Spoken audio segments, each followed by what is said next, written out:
नैना जी का सवाल लेते हैं, गेल पर बात करना है इन्हें। 147 पे इन्होंने खरीदा हुआ है, 3 से 5 साल के लिए निवेश करना है।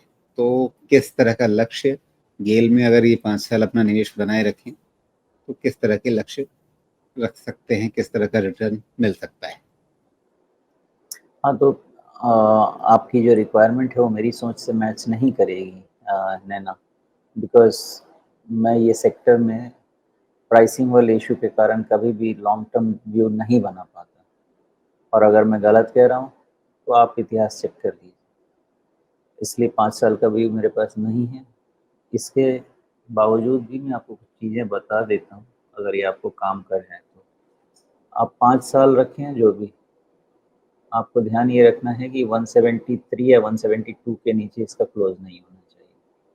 हुआ तो फिर क्या बनेगा वो बताता हूँ। अभी तक ना इसका लोअर हाई का स्ट्रक्चर नेगेट नहीं हुआ है। कैसे?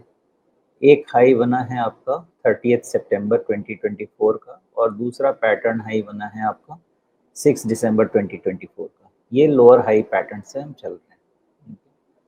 ये लोअर हाई पैटर्न से, और उसके बाद हम लोअर लो के पैटर्न से चल रहे हैं। एक लो बना है आपका 19 नवंबर 2024 का, और दूसरा लो बना है आपका 4 मार्च 2025 का।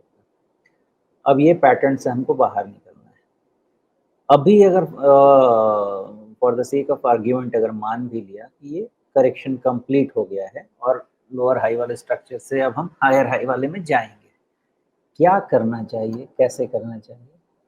सबसे पहला अपना रिस्क पॉइंट डिफाइन कर देना चाहिए 173 172 का, और उसके बाद वेट करना चाहिए कि क्या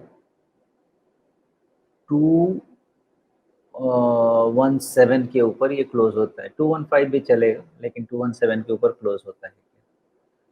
अगर वो हो गया तो हमारी जो थियरी जा रही है वो सही जा रही है। अगर ये थियरी सही जा रही है तो फिर अगर ये 217 चला जाए तो फिर क्या करना चाहिए? फिर आपको एक टॉप दिखेगा करीब 197 के आसपास, अभी लेटेस्ट जो बना हुआ है। उसके नीचे 5-7 रुपए देख के उसके नीचे अपने को ट्रेल करना चाहिए स्टॉप लॉस। ऐसे धीरे-धीरे करके अपने को एक इसको सक्सेसफुल ट्रेड में कन्वर्ट करने की कोशिश करनी चाहिए। 5 साल का तो व्यू मुझे नहीं समझ में आता है ऐसे स्टॉक्स में।